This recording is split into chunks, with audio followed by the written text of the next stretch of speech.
Good morning, everyone. We are blessed to have you join us. Welcome to Elchurch Unified Commonwealth Sunday Worship Celebration. We are part of the worldwide Lord Jesus, our Redeemer, churches, and we meet every Sunday at 10 a.m. in the morning for our worship service. We will begin in exactly 5 minutes, so we encourage you to invite your family and friends to join us as we learn more about God together. Again, welcome to Elchurch Unified Commonwealth. God bless you.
Wala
So yan, good morning po sa ating lahat and welcome to Elder Unified Commonwealth. It's time to praise and worship the Lord, amen? Come on, church.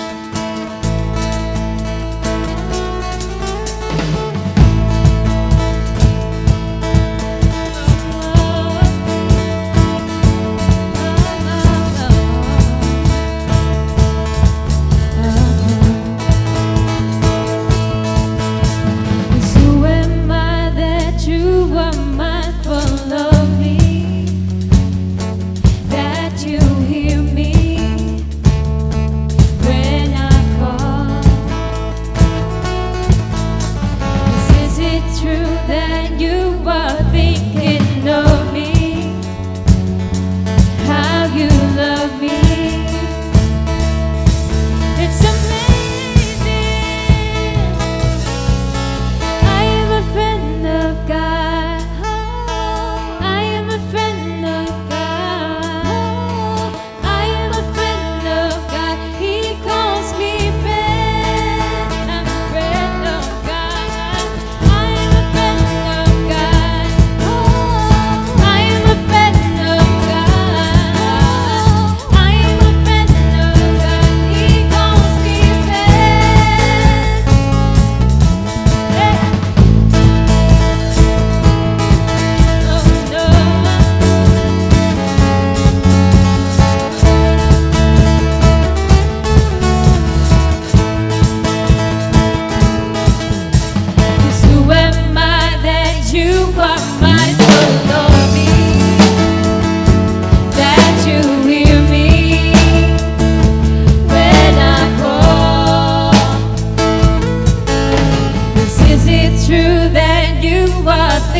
A reading from the book of Psalms, chapter 65, verses 1 to 4.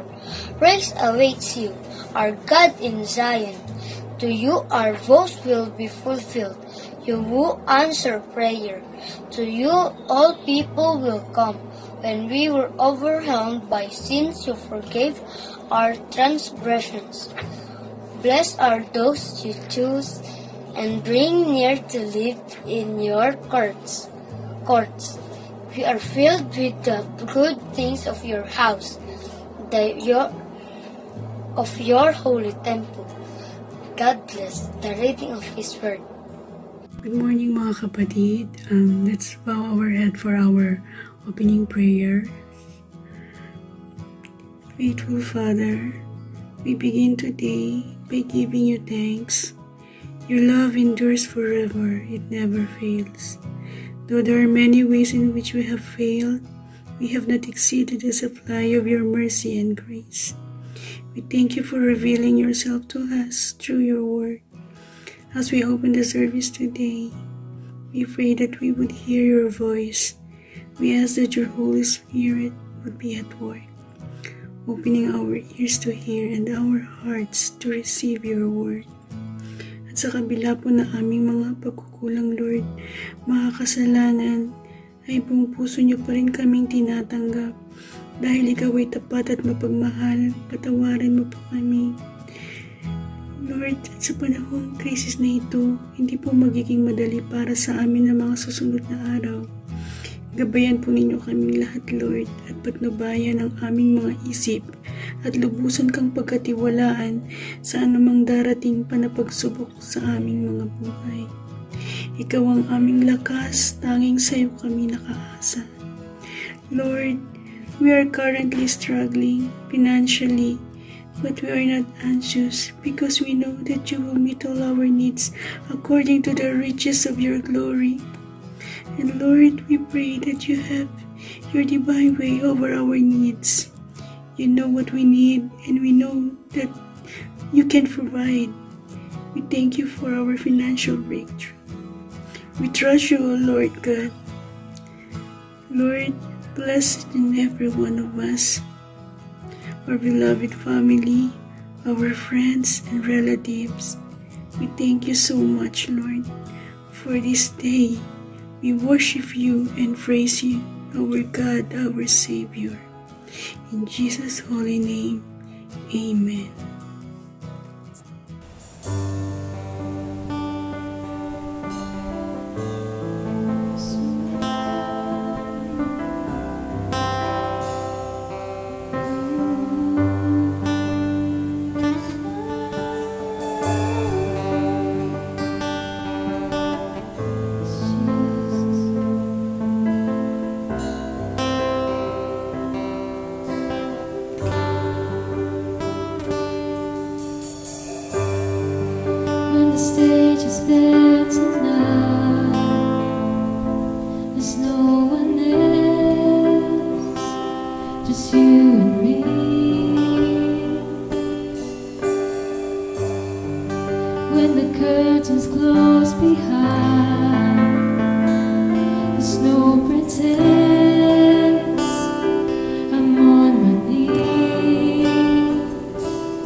within me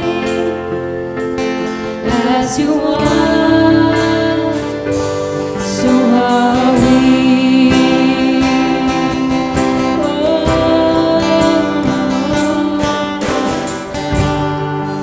When the stage is bare tonight, there's no one else, just you and me.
mga kapatid, let's honor God with our giving.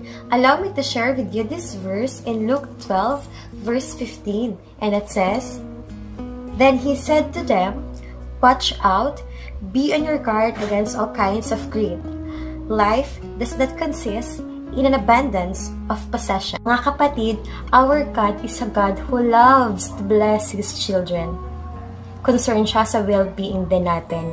And lahat kayang-kaya niyang i-provide in even the innermost desires of our hearts. Kayang-kaya niyang i-grant. Pero ano ba importante than granting our desires? Our God is more concerned about the conditions of our hearts. So the question is, do we desire things, mga kapatid, just for ourselves? Pinipressure ba natin yung sarili natin i-acquire yung mga bagay na yon just for the sake of our own happiness? And minsan nga napapangutang nag-uutang pa tayo, di ba? At nakakalimutan na natin tumulong sa iba dahil wala tayong pera. Alarming, mga kapatid, kapag ganun ang nangyayari sa atin at nakakalungkot yon. So how do we fight greed? The answer is, be generous. Mga kapatid, let us be generous. Let us help to the needy. Kaya tayo binibless ng Panginoon kasi gusto ng Panginoon maging blessing din tayo sa iba at hindi lang natin i-keep yung blessing na binigyan niya sa atin.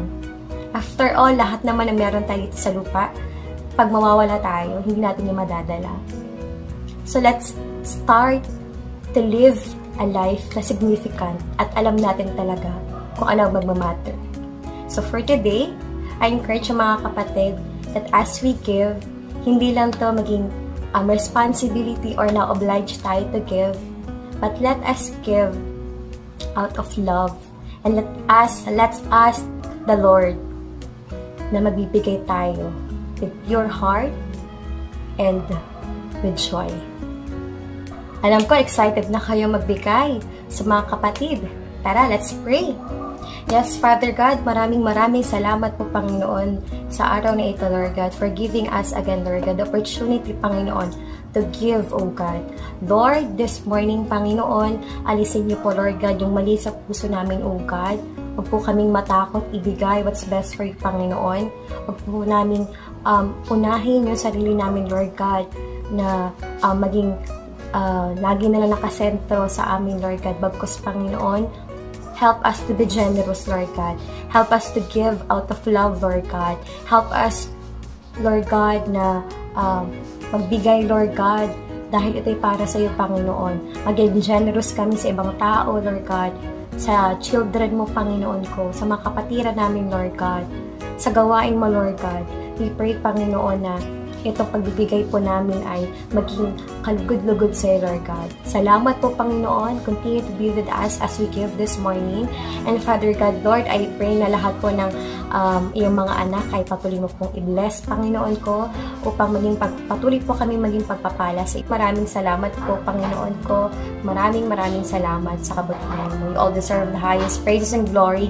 In Jesus' name we pray. Amen and amen. Mga kapatid, for more details on how to give, please contact our finance representative or area leaders.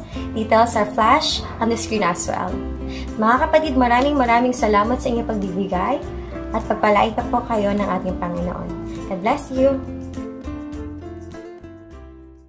Good morning, my dear brothers and sisters in Christ. Alam niyo po, sabi ni J. Oswald Sanders, the one quality of a Christian leader that is indispensable is spirituality. Sabi nga po, isang katangian daw na hindi dapat mawala sa isang Kristiyano, especially the leaders, ay yung pagiging spiritual. Of course, pagiging spiritual meaning to say, you receive the Holy Spirit, okay? You have received the Spirit of Christ. Sabi nga sa Romans 8:9, those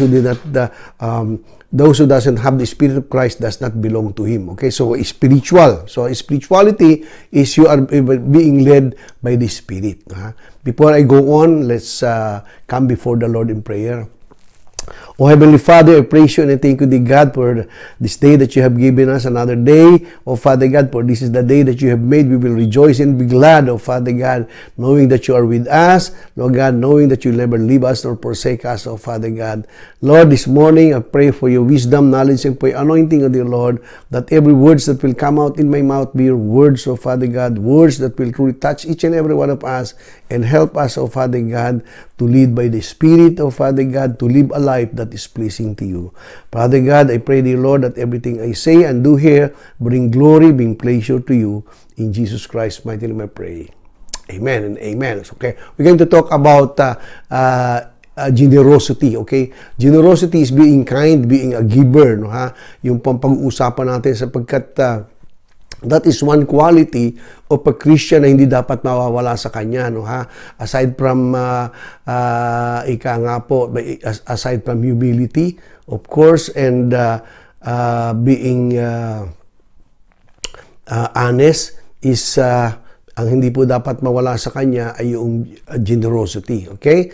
Sabi nga dito sa Acts 6:3, brothers, choose 7 men from among you who are known to be full of the Spirit and wisdom. So, meaning say, full of the Spirit, they are being led really by the Holy Spirit and wisdom, no, ha? Kailangan po ito. This was the time that they are choosing the people who will administer. Sila po yung mamamahala sapagkat masyadong na overburden yung mga apostles. Sila na lahat, ano, ha? Sila nag-administer, sila na yung sa preaching, preparing of sermon. So ang ginawa nila para sabi nilang gano'n ng mga tao para makapag-concentrate kayo sa preaching, sa inyong teaching. So kuha kayo, sabi nito, brothers, choose 7 men from among you who are known to be full of the Spirit, and wisdom, so spiritual. So that is very, very important. And ang barometer po, o yung bang yung parang isang talagang makikita natin, katimbang kung ikaw ay talagang spiritual and your faith is real, is how you use your possession and money. Kung paano mo po ginagamit ba yung binigay sa iyo ng Panginoon na mga kayamanan at pera, salapi, how do you use that? Okay, so doon po makikilala kung isang tao ay mataas talagang pananampalataya, if they obey God in giving or not. Okay, let's continue. Spirituality is the opposite of carnality. Of course, alam natin yung carnality, it talks about the body, which is the sense. The problem with a person who is carnal, a worldly. And in a worldly person, usually the person who is worldly, they use their 5 senses, sense of sight, sense of smell, taste, hearing, and touch, ano? And at the same time, ito pong a person who is carnal is ito very proud dyan, ano, ha? Ika nga po yung medyo mayabang talaga, and at the same time, brethren, ito pong ano nito ay pinagbibigyan niya yung more on flesh, ano, ha?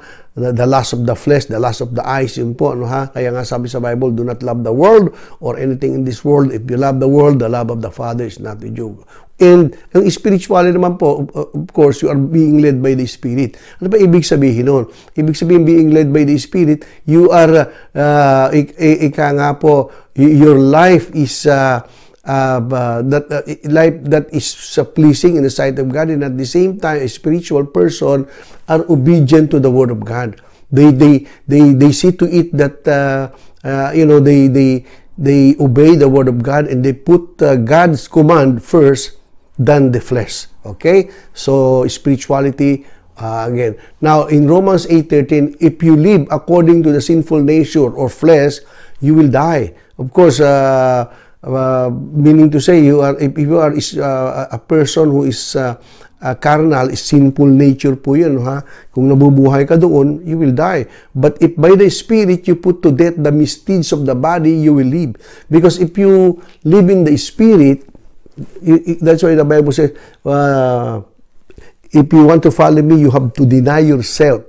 Carry your cross every day and follow me. Because yun po yung ang problema nga nung pagkain nabubuhay sa laman, ang laging inuuna mo kung ano yung gusto ng laman. Nung araw, nung si Chito pa, ang hindi pa po ako Christian, I was being led by carnality, sa flesh ko, kung ano yung gusto nito, which is our sinful nature, yun ang nagagawa ko. No? At ganoon din sa mga taong hindi pa po Christian or born again. Yun ang ibig sabihin din ng ano dun eh. Kaya ka po nagiging spiritual because when you become born again, when you have the Spirit of Christ. Okay? Now, in Galatians 5:16, so I say, sabi dito, live by the Spirit. Okay? And you will not gratify the desires of the sinful nature. If you live by the Spirit, ibig sabihin, your mind is full of the Spirit. You are obedient to the Word of God. Okay? Because remember, my Word is Spirit, sabi ng Lord, and it has life in it. So yung Spirit na po yun, brethren, pagka you are being led by the Spirit, hindi po mananalo yung mga kagustuhan ng laman, which is most likely ay mga kasalanan. Ika nga po. Okay? And here, sabi nga po, ponder on the subject of money. If you will notice, in the Bible, 500 verses talks about prayer. But if you will notice about money and possession, 2,000 verses. Jesus talked about consistently, it reveals where our heart is. Alam ng Panginoon eh. So, and it also among the 38 parables in the Bible, 16 of that talk about money and possessions also. So, you will notice, brethren, na kasi alam ng Diyos ang kahinaan ng tao. Okay, now, spirituality, tandaan niyo po ito, one evidence of a person's spirituality is what? How he or she handles finances or possession. Kung ikaw ba naman, kung ikaw halimbawa, pagkatanggap mo ng pera, shopping ka agad, no, ha? SM dyan, kung saan-saan ka agad, no, ha? And, ika nga, hindi man lang naiisip ang Panginoon. Say, you will know already kung that tao is spiritual or even in faith, you will know if that person has faith or no. Okay, faith in God or hindi po. Okay. Blessing of being generous. There are blessings also. God has given us salvation so we could share it to others. That's what we are doing. So as Christians, brethren, what we receive, when we receive salvation, hindi po natin ito sinasarili lang. Isineshare po natin ang kaligtasan sa iba. Amen po ba? That's why we have to share it. No? Sabi ng Panginoon, go and make disciples of all nations. And what else? God has given us joy. Amen? Because when we receive the Spirit of Christ, there is joy in our heart. Not just to be joyful alone, but to bring joy to others also. Okay? How do we do that? Of course, by sharing the Word of God, by sharing to them the love of Christ. Okay?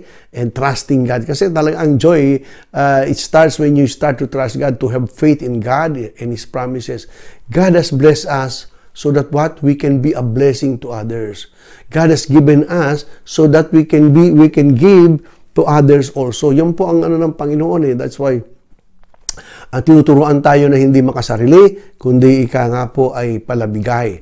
Okay. Sabi nito, can we have a right relationship with God while having a selfish attitude toward the possession, time, abilities, and relationship given to us by God? Alam niyo po, mahalaga, hindi lang yung relasyon natin sa Diyos, kundi meron tayong tamang relasyon sa Diyos. Okay?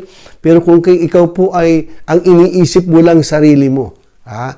At ang pakiramdam mo sa attitude mo doon sa mga ari-arian na binigay siya ng Panginoon, sa oras mo, yung galing mo, yung relasyon na binigay sa atin ng Panginoon, ha?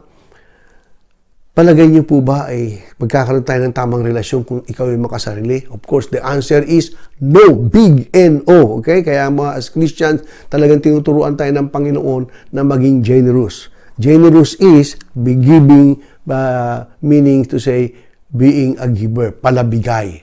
Okay. Now, what is the definition of generous? Generous means liberal in giving or sharing. Talagang palabigay ito, no? Pag liberal, talagang hindi ito yung paunti-unti, talagang palabigay siya. Okay? Pag kami mga kailangan, at nakikita ko naman sa mga kapatiran natin dyan sa Commonwealth, na yung mga kapatiran natin dyan, pag merong namataya, nagkaroon ng sakuna, nakikita ko kaagad ang mga tao, they love to give. Amen? Yan po ang isang mark ng isang tunay na Kristiyano. Or willing to give, mark by abundance or ample. Hindi yung paunti-unti. Ha? Kailangan talagang lalo na kapag ikaw naman ay you can afford ng medyo malaki, okay lang, hindi yung nasiraan ang bahay si nasunog nasunog ang bahay o kaya na malaki ang babayaran sa ospital or what. Ikaw naman ay milyonaryo, magbibigay ka lang ng 100. Ito 100 pesos, sana'y makatulong. Abay, hindi po yun ang generous person. Kailangan po, mark up by abundance or ample. Talagang kung kaya niya yung makatulong ng gusto, tutulungan niya. Okay, what else? Why generosity matters to us? Number 1, giving turns your focus outward. Kasi pag nagbibigay ka, of course, nasaan ang focus mo? Doon sa binibigyan mo, hindi sa sarili mo. Di ba? Kaya nga sabi, generosity is changing one's focus from self to others. Kasi yung tinuturo sa atin ng Panginoon eh. Huwag tayong makasarili lamang. Ikaw ay disipulo ng Panginoon, kaya nga deny yourself, sabi ng Bible. No? Ika nga po, para ikaw ay makatulong. Sapagkat pag ang isang tao ay makasarili lamang, hindi makakapagbigayan. Amen po ba? Pero hindi yun ang isang ugali o attitude ng isang tunay na Kristiyano. Sabi nga sa Bible, where your treasure is, there your heart will be also. Ano ba yung treasure? The things that you value. Mahalaga sa'yo, you value so much, the things that is important to you, that is close to your heart, or you love so much, yun po yun eh. Kung ang tinitreasure mo ay mga salapi, yung mga bagay sa mundo, kayamanan sa mundo, ika nga po, anong mangyayari, doon ka mapapalayo ka sa Panginoon. Kaya nga sabi sa Bible, do not serve two masters. Sapagkat yun ang ginawa mong Panginoon, then doon ka, you will be lean. Doon ka, madadala ka ng treasure sa mundo. But if you treasure the Word of God, sabi nga ng Panginoon, ika nga, deposit your, you have to build your treasure where? In heaven. Where moth or thief or any disaster cannot take it. Kailangan po ganun ang sinasabi na. And how do we have our treasure in heaven? By being good to others, by being generous to others. Diyan po tayo nakakapag-ipon ng yaman sa langit. Okay? Sabi nga dito, ano pa? Sabi po dito, number 2, so giving adds value to others. Of course, di ba? Halimbawa, binigyan kita ng 10,000, abay nadagdagan ka ng 10,000. Ngunit subalit, pero sabi dito, when you add value to others, you do not take anything from yourself. You just live more. The more you will receive. Bakit? Sabi po dito sa Proverbs 11:24, one man gives freely, yun daw pala bigay, yet gains even more. Sa Bible po ito yun daw pala bigay, lalong tumatanggap. Another withholds unduly, but comes to poverty. Yung ibig sabihin, meron namang ibibigay, talagang, ang tawag sa English ay tightwad.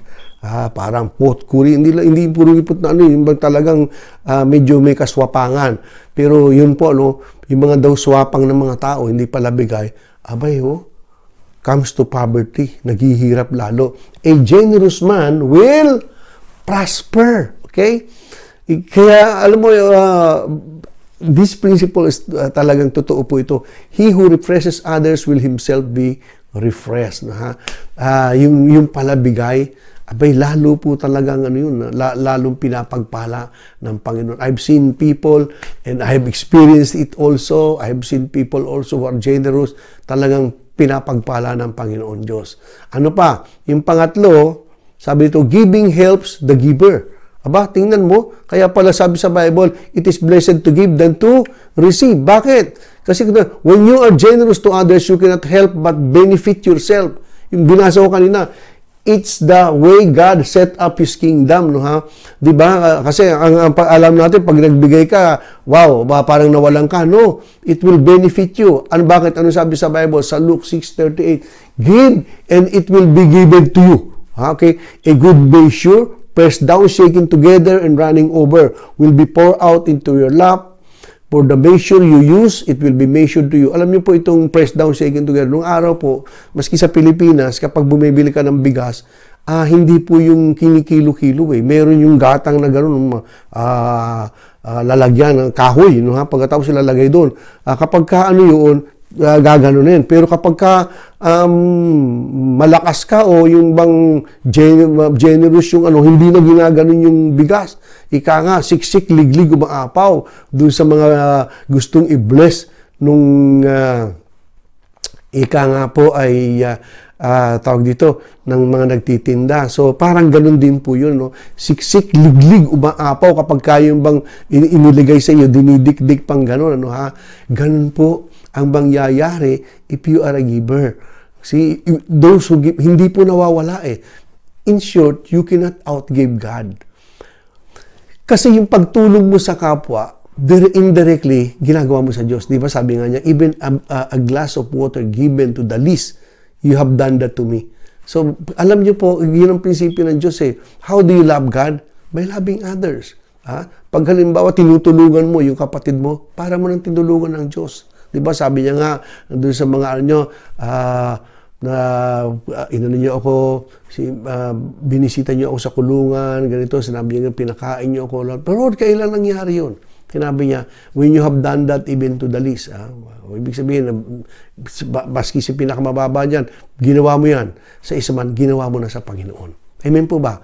At brethren, talagang, ika nga po, you can never outgive God. Kaya never, ika nga po, be afraid in giving tithes or everything. Do not be afraid sapagkat God or any help that you give to others, God is going to give it back to you.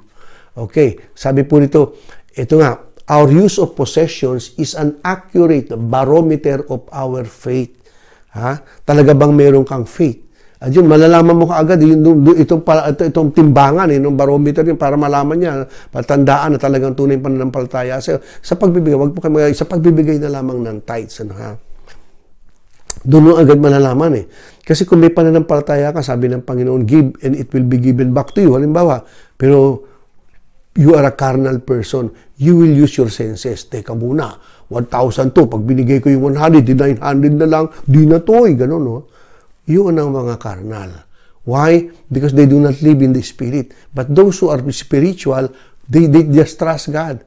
Okay? They just trust God. Okay? That itong sinabi ng Panginoon, and you will be surprised. Those who are faithful, nagtataka ka, maaari hindi bumubuhos ang pero nai-stretch. Nagugulat sila, kung kailan sila nag-tithes, para bang yung pera nila nai-stretch. Ganun, biglang, sapagkat bibili na sana sila ng ulam, biglang may mga magbibigay, things like that. So, makikita nyo po how faithful our God is. Kaya lang, may pananampalataya ka ba? If you live by your senses only, parang may hirapan ka eh. Pero if you live by faith, uunahin mo ang Panginoon. Magtitiwala ka sa salita ng Diyos. Amen po ba? Okay, principles for becoming a generous biblical giver. What are the principles? Number 1, declare who is the Lord of your life. Yun eh. Kung siya ang, kaya yun ang sinasabi ko kanina na kapag siya ang Lord, when you receive Jesus Christ as Lord your Savior, siya na Lord ngayon, ibig sabihin siya na nasusunod. Ibig sabihin, kung ano yung mga utos niya, sinusunod mo. Hindi yung ano yung binubulong ng diablo sa'yo o yung bang binubulong ng laman sa'yo. You will always put God first. Declare who is the Lord, okay? Kapag ikaw pa ang Lord ng nung ako'y bago maging Christian, si Chito ang Lord ng buhay ko, kung anong gusto ng laman ko, hala, yun ang ginagawa ko, yung mga kasalanan ng araw. But when I receive the Lord Jesus Christ, He becomes the Lord of my life. Hindi na yung si Chito ang nasusunod, kundi si Jesus Christ na. That's why nga sabi ni Paul, it's no longer I who live here, but Christ liveth in me. Amen po ba? Okay, count your blessings. You have more than you realize. Count your blessings. Ilan sa inyo ang nagising ngayong umagang ito? Ilan sa inyo ang may pagkain? Ilan sa inyo ang humihinga pa? Alam niyo mo, so many people, Father, so many people did not make it. Hindi na nabuhay ngayong umagang to. Maraming mga tao po ang hirap na sa ospital. Hindi makahinga. They need oxygen. Pero ikaw na nakikinig ngayon, buhay na buhay. Is that not a blessing? Sometimes kasi we also a blessing sa pera lang. Hindi po more than that. No, ha? Do you have peace? Do you have joy in your heart? Kasi kung minsan ang joy natin, makabili ng maraming kung ano-anong bagay. Hindi po yan ang tunay na yung mga bagay na binibili. Hindi makakapagpaligaya siya. Maski matulog ka pa sa pera. Hindi yun talaga makakapagbigay siya ng kagalakan. Only God can give that back to you. Amen? Okay, so, blessing. Nagising ka lang ngayon, blessed ka na. Amen? Nakikinig ka ngayon, blessed ka na. Amen po ba? Okay. Give to God first. Yun. Kasi kung minsan tayo, gagastos muna lahat-lahat, kung ano-ano, pagkatapos, oops, may natira pa ritong kunti, may natirang 100, so 10 pesos para kay Lord. Hindi ganoon. Unahin mo yung si Lord. Amen po ba? If you put God first, alam mo naman, everything shall be added unto you. Put God first. At hindi lang putting God first, give to God regularly. Kasi may tinanong ka pa, nakapag-tithes ba? Noong isang taon po, nakapag-tithes ako Noong isang taon. Ngayong taon to, hindi pa. Pero matagal pa naman ang December hindi ganoon. Give to God regularly. Talagang kapag may sweldo ka, nakatabi na kaagad yung ano mo. Kung magkano yung tithes mo, tumanggap ka ng 10,000, 1,000 kaagad para kay Lord. Kung 5,000, 500, ganun lang naman po yun Pero sabi nga ng Panginoon, if you give, it will be given back to you. Diba? Pressed down, shaking together, and running over. So yun po ang pangako ng Panginoon. Ano pa? Give according to your means. Yung sinasabi ko kanina. Siyempre, kung magkano kung kaya mo ng mas malaki, give. Amen po ba? Dito, kung nakaka-receive ako ng 50, I still give 20. 100, I give, dati bibigyan ako 100, I give 20. Kapag ka 50, I still give 20. Pero praise be to God, hindi naman ako nagkukulang. Ako po I live by faith. Alam niyo naman yun. Wala akong regular na sweldo dito. By faith lamang. May dumating o wala. Pero still God is faithful to me. Okay? Give according to your means. Give cheerfully. Nagbibigay ka nga, masama naman ang loob mo. Wala, may mga ganun. Bago makapagbigay, nilalait-lait muna yung kanyang bibigyan. Talaga kasi batugan ka kasi kung ano-ano sinasabi. Pagkatapos sa masama ang loob or lalo na sa Panginoon, dapat po we have to give cheerfully. Amen po ba? Maluwag ang loob. If there is one person that is really generous, is none other than God. Amen po ba? Everything that we have, every good and perfect gift comes from God. Imagine kung pinabayaran sa atin ng oxygen, yung hangin or whatever, God is so generous that He has given us lavish everything, that we are even called children of God. That's why we have to give cheerfully. Excuse me. Give generously. Ano ba ibig sabihin to? Talagang ika nga po you are a giver talaga. Generously. Okay? Yung bang talagang pagka binigyan mo, natutuwa ang isang tao. Okay? Give generously. And again, give regardless of your circumstances. Ibig sabihin, kasi kung minsan kapag yung pagbibigay ng mga tithes sa mga may pera lang yan o yung mga nagbibigay para sa... Hindi po. Alam nyo, brethren, kung gusto mong umasenso ang buhay mo, kung gusto mong umunlad ang buhay mo, maging giver ka. Sapagkat pag ako po yumaman, magiging giver na ako. Alam mo, never ka magiging giver kapag ka iniimitay mo yun. Sapagkat pagka hindi ka pa ngayong, hindi ka pa mayaman, hindi ka pa nagbibigay, lalo na pag yumaman ka, hindi ka lalo magbibigay, akala mo lang. Hindi po. So regardless of your circumstance, magbigay ka. Magbigay ka. And that is the key to your blessing. If you do that, blessing will chase you. Okay, remember that generosity is an attitude before it is an action. Ibig sabihin, parang kaugalian mo na yan bago maging action. Sanayin mo muna, maging attitude mo, maging buhay mo, ang pagbibigay. At pagkatapos pa, pag nagawa mo yan, makikita mo mga kapatid, magiging generous ka na. And God will as He has promised, God is going to bless you. Ito po, biblical promises to the generous. Para naman makita nyo, ano ba ang pakinabang nitong pagiging palabigay. Ito na po. Number 1, Proverbs 22:9. A generous man will himself be blessed, for he shares his food with the poor. Yun po ang mga katotohanan, mga kapatid. Yun daw palabigay, ibibless papagpalain ng Diyos. Okay? Bakit? Sapagkat tinutulungan niya ay yung mga mahihirap na para makakain. Praise be to God. Brethren, if you are a generous person, God is going to bless you. What is? Good will come to him who is generous. Mabuti raw po ang mangyayari doon sa palabigay and who lends freely. Nagpaputang. Who conducts his affairs with justice. Ika nga po.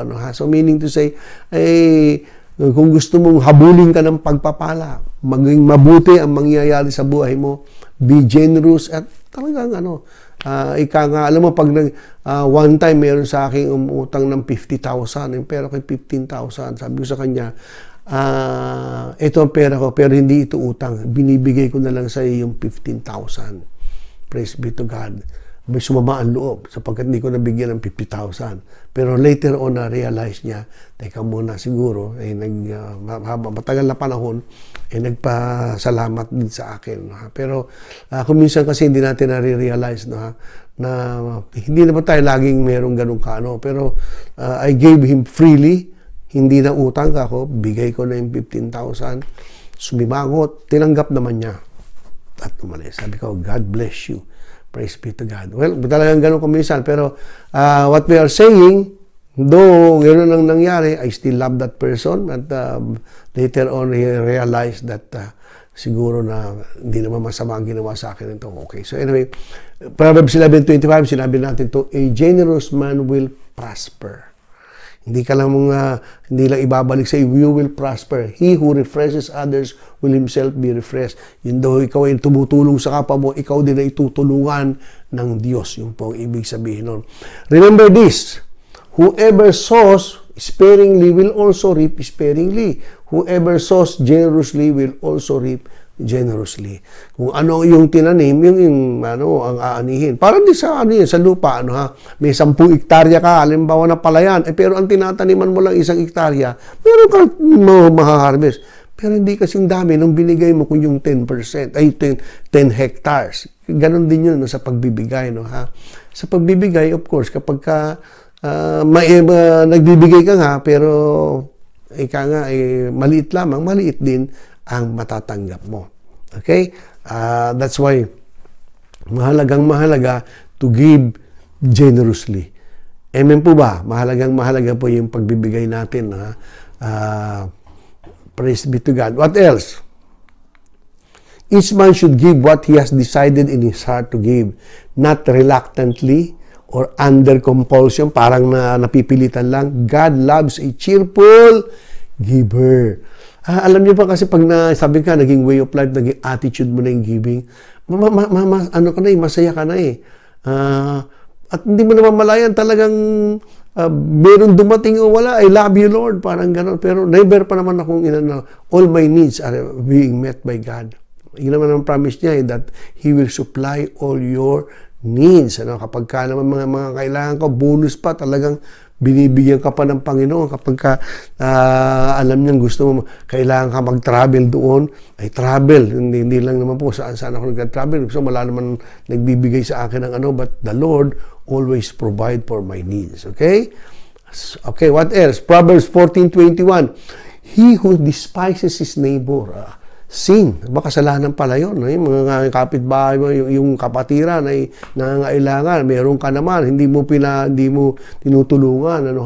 Kasalanan po yun. But blessed is he who is kind to the needy.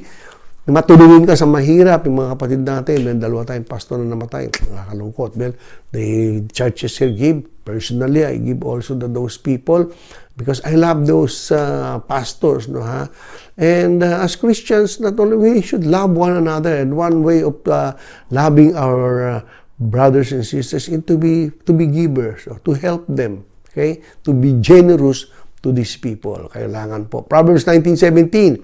Ito po maganda. He who is kind to the poor, mabait ka raw doon, mabuti ka sa mga mahihirap, lends to the Lord. Pinapautang mo pala ang Diyos. Ito ang tandaan nyo, pinakamasarap pautangin ng Diyos. Siguradong nagbabayad. Amen po ba? Ito, and He will reward him for what he has done. Gagantimpalaan ka ng Diyos. Amen po ba? So, maging matulungin tayo, lalo sa mga less fortunate nating kapatiran. Okay, sabi nga nitong si Anonymous, I don't know who's this author, but I'm not sure, sabi niya, all happy people are generous. But I've never seen a generous person who wasn't happy. Amen? Kaya ako laging happy. but I'm saying, brethren, talaga kapag ikaw ay generous, lagi kang happy. Amen po ba? Okay. Of course, and one thing about giving, giving is it's a worship. It's a form of worship. Because everything comes from God. Every good and perfect gift, everything comes from God. Kasi may nabasa nga ako sa libro who is the real owner? Is it you or God? When you give back to God your tithes, offering, parang sinasabi mo, Lord, I'm giving back to you part of the many blessings that you have given. I acknowledge, Lord God, that everything comes from you. It becomes a worship, my dear brothers and sisters in Christ. Even when the Lord Jesus Christ taught them to pray, our Father who art in heaven, okay? Who is the one who's heaven? Holy be your name. God is a holy God. That's why he said, God is holy, so we should be holy also. Your kingdom come. Okay? Again, wherever God is the King, is He the King in your life? In your home, is He the King? That's the kingdom of God. Your will be done on earth as it is in heaven. Let the will of God be done on earth as it is in heaven. And the will of God will be done if you are obeying the word of God, okay? His commands. Give us today our daily bread. Okay, remember, it's nothing wrong to ask from God. And God is very faithful in providing our needs. Sabi nga, He will supply, He will meet all our needs. Forgive us our debts. Okay, and we also, as we also have forgiven our debtors. Sabi nito, sabi sa ibang interpretation, forgive our sins as we forgive those who sins against us. But here in death, originally, ang sabi nito, death, utang, nagkakautang tayo sa Panginoon. Amen po ba? Sa tao. But of course, if nangungutang ka, magbayad ka. Kung hindi ka nagbabayad, sabihin mo. Or we also have forgiven our debtors sapagkat meron dyan ng araw, utang ng utang, biglang pag nakautang na, hindi ka napapansin, sa iba naman pala nangungutang, hindi po galing sa Diyos yun. Okay? Hindi po galing sa Diyos yun. And I pray na ngayon sa Commonwealth ay wala nang ganon. And lead us not into temptation. Kasi alam mo, maraming temptation sa mundo ngayon. Malapit na ang Pasko. May iba sa ating kababayan, kailang Pasko na naman. Kailangan may bagong sapatos, may bagong damit. Hindi na kailangan yan. Amen po ba? Live within your means kung ano yun. At kung mga tulong, di sana'y makarating. Magpapadala kami dito ng mga konting tulong sa less fortunate natin dyan. Isang kahon lang, maliit lang mga kahon dito na tutulong. Mga goodies, konting goodies, and ipag-pray nyo po na umabot kasi sabi nung nag-ano sa amin, hindi na ako sigurado kasi napakadami daw masyado. Ngayon kukunin ngayon pong month na ito, mapapadala kami ng konti dyan sa Commonwealth, na lagi natin binibigyan yung mga kapatiran natin dyan sa payatas at mga less fortunate, and hopefully makatulong yung aming bibigay sa inyo. But deliver us from the evil one, okay? For yours is the kingdom, the power, the glory forever and ever. We can ask God that truly to deliver us, ika nga po, sa lahat ng mga tukso na tayo iligtas ng ating Panginoong Diyos. Ang isa sa pinakamalaking tukso ay yung pagbibigay. Brethren, ang demonyo talagang is there to steal, to kill, and to destroy. And how can he destroy you? By being selfish. Hindi ka nagbibigay. Sapagkat yung pagbibigay, doon ka pagpapalain ang problema, kapag ikaw ay nagpapadaig lagi sa iyong laman, sa tukso ng diablo, wag, mawawalan ka. Yan ang hindi ka lalong pagpapalain. Gusto mo pagpalain? Be generous. God loves a cheerful giver. Let's all bow down, let's pray. Lord, maraming salamat po sa iyong mga salita. Ngayong umagang ito, Panginoong Diyos, hayaan mo, Lord God, ang bawat nakinig po Lahat po kami, Panginoong Diyos, ay tunay na maging generous, Panginoong Diyos, maging palabigay, sapagkat ito po ang susi sa iyong mga pangako, Lord God, na papagpalain mo ang taong mabuti, ang taong maawain, lalong-lalo na po sa may hirap. Panginoong Diyos, iahon mo po ang mga kapatiran ko, Panginoong Diyos, medyo nahihirapan ngayon, Lord God, na maski sa kahirapan na ito, sila po ay makapagbigay. And God is going to bless them, Lord God. Alam ko, you are going to bless them. Bless each and every one of us. So, Father God, maraming salamat po, Lord God. Once more, may you receive all the glory, the honor, and the praises. In Jesus Christ's mighty name I pray. Amen and amen and amen. God bless you all, my dear brothers and sisters in Christ. Hope to see you soon. Mga kapatid, bago po ako mag-closing prayer, nais ko muna pong magpasalamat sa ating Panginoon sa magandang balita po na ating narinig. Sa pamamagitan po ni Bishop Chito Aquino, salamat po sa magandang balita na inyong walang sawa, na inyo pong pinaparinig sa amin. At siya po nagbibigay sa amin ng kalakasan at tibay ng aming pananalig at pananampalataya sa Panginoon. Salamat mga kapatid at tayo nagkakaisa na makinig ng iyong banal na salita. Salamat sa mga lahat ng sumusuporta at nagkakaisa upang kami ay tumibay sa aming pananampalataya. Salamat sa Panginoon. Salamat at kami ay hindi iniiwan at pinababayaan ng bawat isa sa iyong mga anak. Kaya mga kapatid, patuloy lang tayo dumulog sa Panginoon, patuloy tayong manalangin at walang umpisa ng posible. Ang lahat nating mga karaingan ay pagkakaloob po sa atin. Kapit lang po tayo. Ano naman po yung ating maranasan, pagsubok mo niya, problema, karamdaman, andyan po ang Panginoon. Hindi niya tayo iiwan, hindi niya tayo pababayaan. Sige mga kapatid, samahan niyo akong manalangin.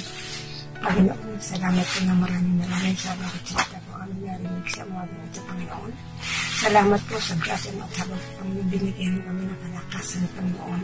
Salamat po sa aming bishop na walang sawa na patuloy na paparinig po ng iyong salita upang amin ito maipabuhay at upang ito ay amin pong magbigay kalakasan sa bawat isa sa aming Panginoon. Salamat po, andyan ka lagi. Hindi mo kami iniiwan, hindi mo pinababayaan, lalo na po ngayon po panahon ng pandemic, Panginoon. Napakarami po namin mga pagsubok o problema, Panginoon. Ngunit ito'y walang dapat makapagpahiwalay sa iyo, O Diyos. Patuloy mo kami bigyan ng kalakasan ng aming pananalig at pananampalataya, Panginoon. Salamat po sa biyaya mo, sa habag mo. Iingatan mo po ang bawat isa sa amin. Salamat din po sa provision mo, Panginoon God. Salamat po. At ano man po ang nararanasan namin sa pandemic na ito, Panginoon, nagkakaroon pa rin po kami ng fellowship sa online ng Panginoon God. Salamat po, Panginoon. Maniniwala kami, O Diyos. Darating po ang panahon na kami, Panginoon God, magkakaroon dito ng face-to-face, Panginoon God. At magkakasama-sama kami at aming pananabik, Panginoon God, na makita po ang bawat mga kapitiran. Naniniwala po kami ito na ito'y pagkakalubog po sa amin, Panginoon God.